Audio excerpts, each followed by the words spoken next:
So I've heard it said that some of the best conversations happen around a fire. I want to try to have a conversation with you, and I just want to warn you, it's not really an easy conversation, but I think it's a necessary one that we should have. I want to talk to you about experiencing loss. Now, the reality is that we've all experienced loss during this season. We've all lost something, or maybe we'll end up losing something that we care about. And I know that's a big deal. I picked 5 things that I think you may be able to relate with at least one of these. I was thinking about all the seasons that have been lost right now. Maybe you're a baseball player. You've lost your cheer season, your band season, some kind of recital. That opportunity is just gone.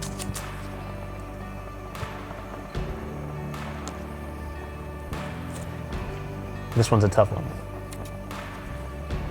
Prom. That's gone. Ow. How about graduation or promotion? It's pretty much gone.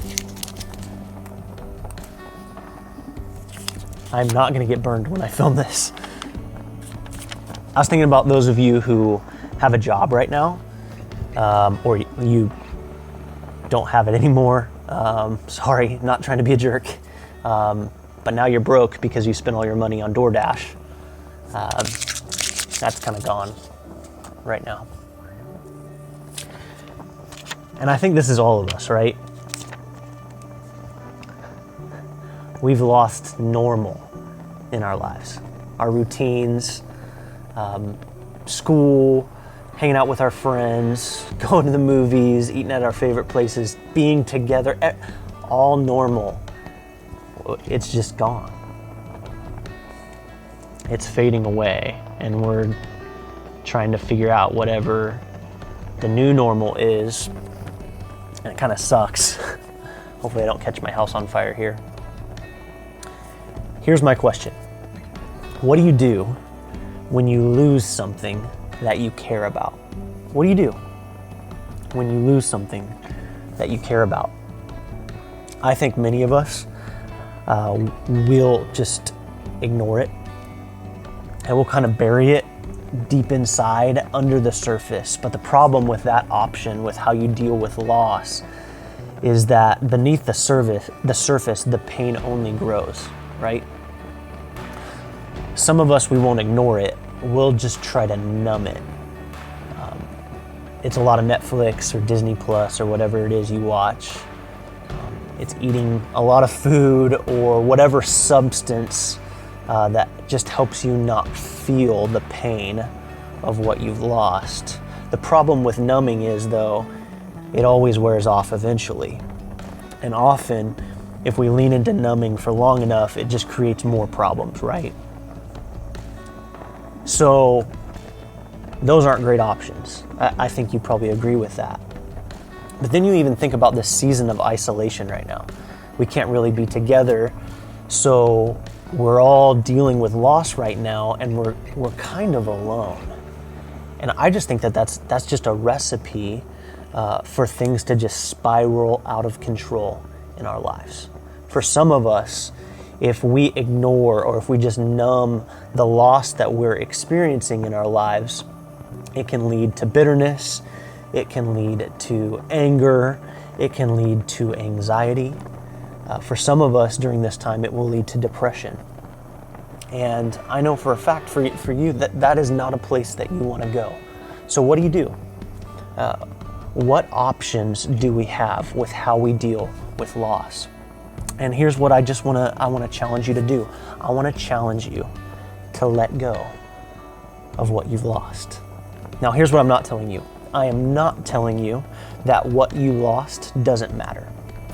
I'm not telling you that whatever it is that you lost is not a big deal, because I know that it is a big deal.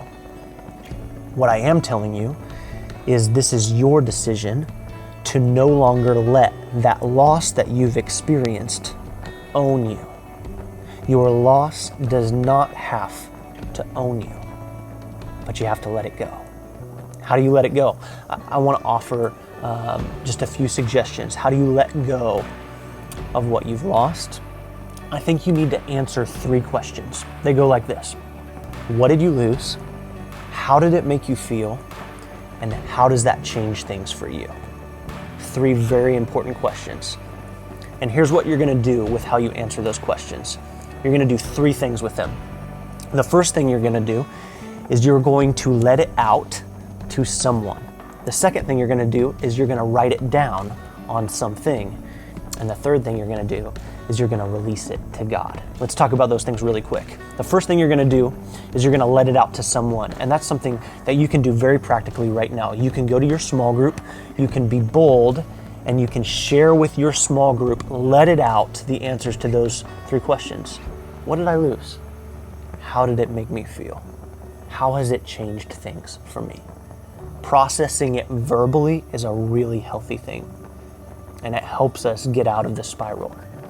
The second thing that we're going to do is we're going to write it down on something.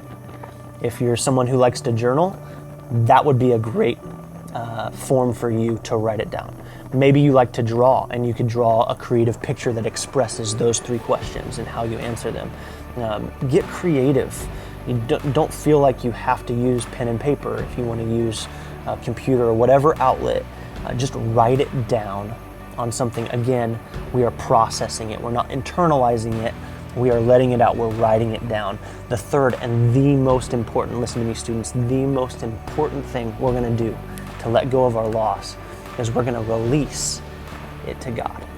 We're going to release it to God. We're going to tell God, this is what I lost. This is how it made me feel. And trust me on this, students, God is big enough to handle your frustrations. And then you're going to tell him how things have changed because of what you've lost. After you've told him those 3 things, you're just going to release it to him. You're going to entrust your future with God and trust that he's going to work things out. And here's why I know, and you can be confident, that God will work out what you're going through for your good. Romans chapter 8, verse 28 says this, and we know that in all things, students, all things, God works for the good of those who love him, who have been called according to his purpose. Students, loss is a part of life. How we deal with it matters. I want to encourage you to let go of your loss. Let it out to someone.